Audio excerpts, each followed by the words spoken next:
മൂകം കരോതി വാചാലം പങ്കും ലംഘയതേ ഗിരിം യത്കൃപാതമഹം വന്ദേ പരമാനന്ദമാധവം. മൂകനെ വാചാലനാക്കുന്ന, ഒരു മുടന്തനെ പോലും പർവ്വതത്തിൽ കയറാൻ തക്ക ആത്മവിശ്വാസം കൊടുക്കുന്ന ആ ഗുരുവായൂരപ്പനെ സ്തുതിക്കുന്ന ഒരു കാവ്യമാണ് നാരായണീയം. എഴുതിയത് മേൽപ്പത്തൂർ നാരായണ ഭട്ടതിരിയാണ്. ഭഗവാനെ ഭജിക്കണം, തനിക്ക് ഭഗവാനോട് അത്ര ഭക്തിയുണ്ട് എന്നൊന്നും വിചാരിച്ചിട്ടല്ല മേൽപ്പത്തൂർ ആ കാവ്യം എഴുതിയത്. തൻ്റെ അസുഖം മാറണം, തൻ്റെ രോഗം മാറണം, നമ്മളെപ്പോലെ അല്ലേ. നാരായണീയം ഏത് ദശകം വായിച്ചാൽ എന്താണ് നമുക്ക് ഗുണം കിട്ടുക എന്ന് വിചാരിച്ചിട്ടല്ലേ നമ്മളെപ്പോഴും വായിക്കുക. പാരായണം ചെയ്താൽ എന്ത് കിട്ടും, അതാണ് നമ്മൾ വിചാരിക്കുക. ഒരു കാര്യം മനസ്സിലാക്കിക്കോളൂ, പാരായണം ചെയ്താൽ എപ്പോഴായാലും നമ്മൾ എന്താണോ ആഗ്രഹിക്കുന്നത് അത് ഭഗവാൻ നമുക്ക് തരും. അങ്ങനെയാണ് പറയുക. കാരണം ഭഗവാനെ ഉപാസിച്ചാൽ, കൊച്ചു കുട്ടികൾക്ക് മിഠായി കൊടുക്കില്ലേ, നമ്മൾ കൂടുതൽ ഭഗവാന്റെ കഥ കേൾക്കാൻ വേണ്ടിയിട്ട് മിഠായി കൊടുക്കുന്നത് പോലെ നമ്മൾ ചോദിക്കുന്നത് എന്താണോ അത് നമുക്ക് ഭഗവാൻ ആദ്യം തരും. പക്ഷെ പിന്നെ നമുക്ക് എന്താണോ വേണ്ടത് അത് നന്നായിട്ട് ഭഗവാൻ അറിയാം. അത് പിന്നീട് നമുക്ക് തന്ന് ഭഗവാൻ അനുഗ്രഹിക്കും. അത് നമുക്കിപ്പോൾ ചോദിക്കാനുള്ള അറിവില്ല, നമുക്കതിനുള്ള ജ്ഞാനമില്ല ഇപ്പോൾ. പക്ഷേ ഭഗവാൻ അറിയാം നമുക്ക് യഥാർത്ഥത്തിൽ എന്താണ് ആവശ്യം. തന്നോട് ചേർക്കുക, അത് നമുക്ക് ഗുരുവായൂരപ്പനോട് ചേർന്നിരിക്കാൻ നമുക്ക് സാധിക്കും. അതാണ് ഇവിടെ ഇപ്പം മേൽപ്പത്തൂരിന് അങ്ങനെയാണ് സംഭവിച്ചത്. മേൽപ്പത്തൂര് നല്ല പണ്ഡിതനായിരുന്നു, എല്ലാ കാര്യത്തിലും നല്ല അറിവുള്ള, എല്ലാ വിഷയത്തിലും നല്ല അറിവുള്ള ഒരു പണ്ഡിതനായിരുന്നു. പക്ഷെ ഭക്തി ഉണ്ടായിരുന്നോ എന്ന് ചോദിച്ചാൽ അത് അല്പം കുറവായിരുന്നു. തർക്കശാസ്ത്രം, വ്യാകരണം, അതുപോലെയുള്ള കാര്യങ്ങളിൽ അങ്ങനെ മുഴുകി നടന്നിരുന്ന അദ്ദേഹം തൃക്കണ്ടിയൂർ അച്യുത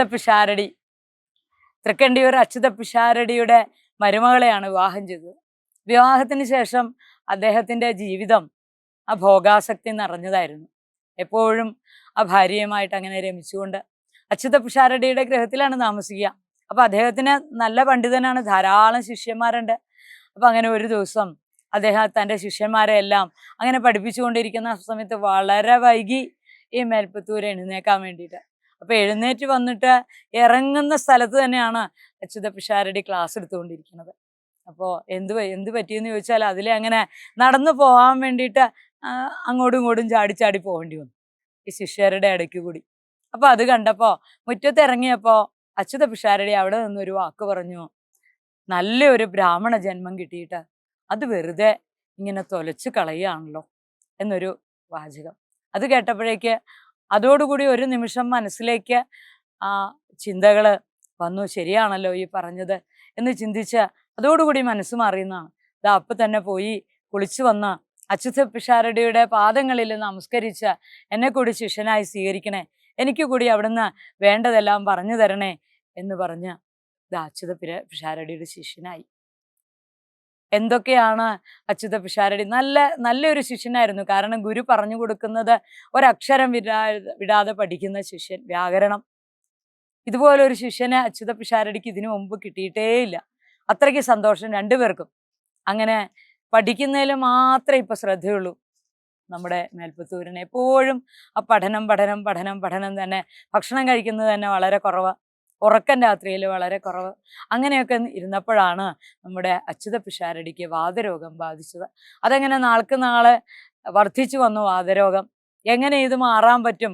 അച്യുത പിഷാരടി നല്ലൊരു വൈദ്യനാണ്, ആയുർവേദം നന്നായിട്ട് അറിയാം എന്ന് മാത്രമല്ല ജ്യോത്സ്യം അറിയാം. അപ്പം എല്ലാ തരത്തിലും ചെയ്യാവുന്ന സകല ചികിത്സകളും ചെയ്തപ്പോൾ മനസ്സിലായി ഇത് മാറില്ല, ഇത് മാറുന്നതല്ല. ഇത് മാറണമെങ്കിൽ അതിന് കർമ്മവിഭാഗ പ്രായശ്ചിത്തം ചെയ്യണം. കാരണം ആരെങ്കിലും ഒരാൾ ഈ അസുഖം ഏറ്റെടുത്ത് തൻ്റെ ആരോഗ്യം കൊടുക്കണം, അങ്ങനെയാണെങ്കിൽ പറ്റും.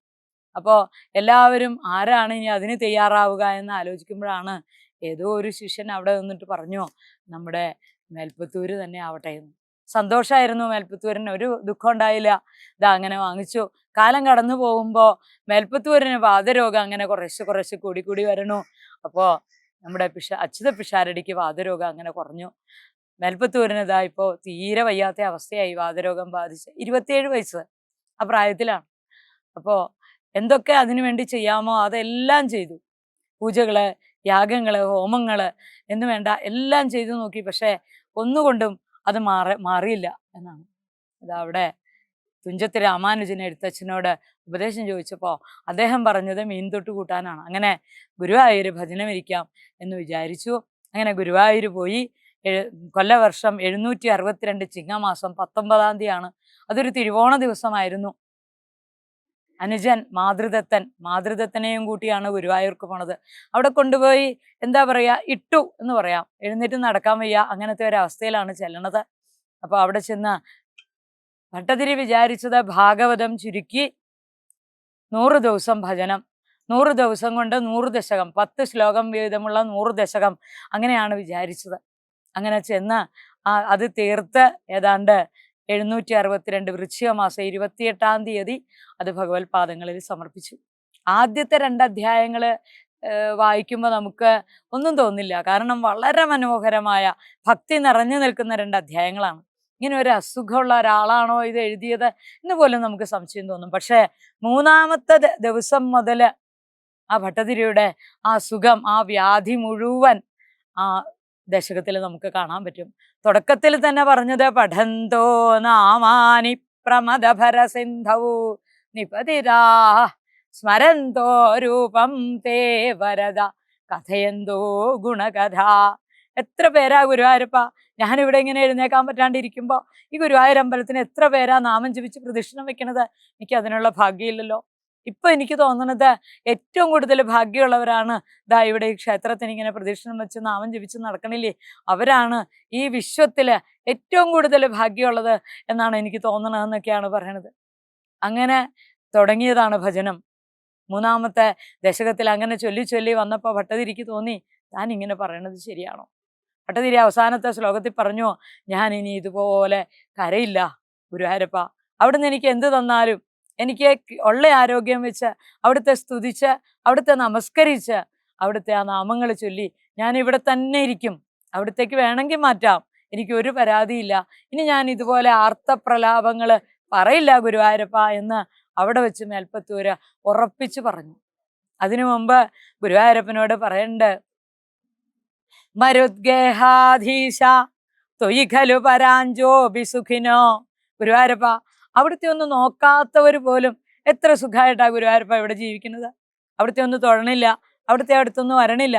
പക്ഷെ അവരൊക്കെ നല്ല സുഖമായിട്ട് ജീവിക്കുമ്പോൾ എന്നെ പോലെ അവിടുത്തെ മാത്രം ആശ്രയിച്ച് അവിടുത്തെ സ്നേഹിച്ച് ജീവിക്കുന്ന എനിക്ക് ഈ കഷ്ടം മാറാതിരുന്നാൽ ഗുരുവായൂരപ്പ എനിക്കിതിന് സങ്കടമില്ല കേട്ടോ.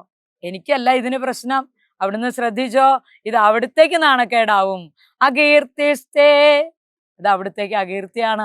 അതുകൊണ്ട് അങ്ങനെ ഉണ്ടാവരുത് എന്നുണ്ടെങ്കിൽ ഗുരുവായൂരപ്പ എൻ്റെ ഈ അസുഖമൊക്കെ വേഗം മാറ്റിത്തന്ന് എന്നെ അവിടുത്തെ ഭക്തന്മാരിൽ ഏറ്റവും ഉത്തമനായിട്ട് അവിടുന്ന് വാഴിക്കണേന്നാണ്. എന്തായാലും ദാ ഗുരുവായൂരപ്പൻ ആ മേൽപ്പത്തൂരിൻ്റെ വാക്കുകൾ വളരെ കൃത്യമായിട്ട് സാധിച്ചു കൊടുത്തു എന്നാണ്. മേൽപ്പത്തൂര് ചോദിച്ചത് ഗുരുവായൂരപ്പൻ അതുപോലെ തന്നെ കൊടുത്തു. അവസാനത്തെ ദിവസം എന്ന് പറഞ്ഞാൽ ഇതിൽ ഓരോ ദശകത്തിലും ഒരു പ്രാവശ്യമെങ്കിലും ഗുരുവായൂരപ്പനോട് പ്രാർത്ഥിക്കുന്നുണ്ട്, എൻ്റെ അസുഖം മാറ്റിത്തരണേ ഗുരുവായൂരപ്പ, എൻ്റെ അസുഖം മാറ്റിത്തരണേ ഗുരുവായൂരപ്പ എന്ന് പ്രാർത്ഥിക്കുന്നുണ്ട്. എന്ന് പറഞ്ഞാൽ നമുക്കും ഗുരുവായൂരപ്പനോട് ഇതുപോലെ ഒരു കാവ്യമൊന്നും എഴുതി പ്രാർത്ഥിക്കാൻ സാധിക്കില്ല. പക്ഷേ ഈ നാരായണീയം മേൽപ്പത്തൂരിൻ്റെ പുറകിൽ നിന്ന് ഞങ്ങളെ കൂടി അനുഗ്രഹിക്കണേ, ഞങ്ങളുടെ അസുഖങ്ങളും കൂടി മാറ്റിത്തരണേ ഗുരുവായൂരപ്പ എന്ന് പ്രാർത്ഥിക്കാൻ നാരായണീയം നമ്മളെ സഹായിക്കും. അവസാനത്തെ ദിവസം 100-ാമത്തെ ദിവസമായപ്പോഴേക്ക് ദാ ഭട്ടതിരി കാണണോ, അവിടെ ശ്രീകോവിലിൻ്റെ ഉള്ളില് അതിമനോഹരമായ ആ രൂപത്തെ, ഭഗവാൻ തൻ്റെ തന്നെ രൂപത്തെ അവിടെ ഭട്ടതിരിക്ക് കാണിച്ചു കൊടുത്തു. അത് കണ്ട ഭട്ടതിരിക്ക് ഇതാ പിന്നെ യാതൊരു അസുഖം ഉണ്ടായിട്ടില്ല എന്നാണ്. ആയുസ്, ആരോഗ്യം, സൗഖ്യം ഇതെല്ലാം ഒന്നിച്ച്, അതായത് ആയുരാരോഗ്യ സൗഖ്യം പ്രദാനം ചെയ്ത് ഗുരുവായൂരപ്പൻ ഭട്ടതിരിയെ അനുഗ്രഹിച്ചു. ഇതിലേതെങ്കിലും ഒന്ന് കിട്ടിയിട്ട് ഒരു കാര്യമില്ല അല്ലെ. ആയുസ് കിട്ടിയിട്ട് കാര്യമുണ്ടോ? ആരോഗ്യമില്ലാതെ, മനസ്സിന് സുഖമില്ലാതെ. ഇനിയിപ്പോൾ ബാക്കിയല്ല, രണ്ടും അതെ, ഈ 3ഉം കൂടി ഒത്തു കിട്ടിയാലേ ജീവിതം സുഖാവുള്ളൂ. അതുകൊണ്ട് ആയുരാരോഗ്യ സൗഖ്യം കിട്ടാൻ ഏറ്റവും നല്ല ഒരു ഉപാസനയാണ് നാരായണീയ ഉപാസന. ആ മേൽപ്പത്തൂരിൻ്റെ വാതരോഗം മാറ്റിയതുപോലെ നമുക്കുമുണ്ട് എന്തെങ്കിലുമൊക്കെ രോഗങ്ങൾ അല്ലെ. ഒരു രോഗം ഇല്ലെങ്കിൽ മനസ്സിനെങ്കിലും രോഗമില്ലാത്ത ആരെങ്കിലും ഉണ്ടോ? അപ്പം നമ്മളെ പോലെയുള്ള സാധാരണക്കാർക്ക് ഗുരുവായൂരപ്പനിലേക്ക് വളരെ വേഗം എത്താനുള്ള ഒരു വഴിയാണ് ഈ നാരായണീയം. എല്ലാവർക്കും അതിന് സാധിക്കട്ടെ. എല്ലാവർക്കും ആ ഭക്തി ഉണ്ടാവട്ടെ എന്ന് പ്രാർത്ഥിച്ചുകൊണ്ട് വാക്കുകൾ ഭഗവത്പാദങ്ങളിൽ സമർപ്പിക്കുന്നു.